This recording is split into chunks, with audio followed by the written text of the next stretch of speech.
Have you ever wondered why chronic constipation in elderly patients can sometimes mimic early dementia symptoms? Sounds crazy, right? But here's the thing. GI issues don't just stay in the gut.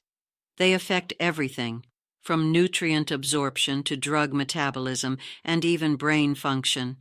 In the 2022 edition of the William M. Steinberg Board Review in Gastroenterology and Best Practices course, they dive deep into exactly these kinds of overlooked but crucial connections.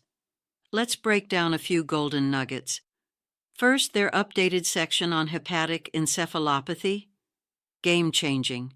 They not only explain the pathophysiology clearly, hyperammonemia, astrocyte swelling, and all, but they walk you through evidence-based treatment protocols using lactulose, rifaximin, and nutritional modulation in ways that finally make it all click. Second, the approach to IBD management has shifted. No more cookie-cutter mesalamine first mindset. This course walks you through the latest step-up and top-down strategies, including when to initiate biologics, how to monitor response, and what red flags demand a switch in therapy.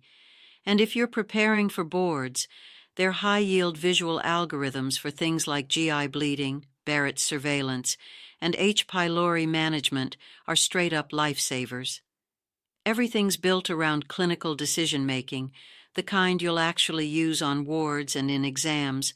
Bottom line, this isn't just a board review, it's a clinical upgrade for anyone in GI, internal medicine, or even primary care.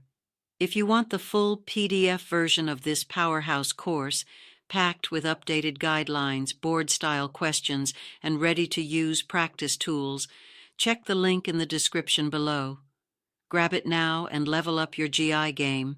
And hey, if this breakdown helped, give the video a like, share it with your med school crew, and don't forget to subscribe for more high-yield summaries like this.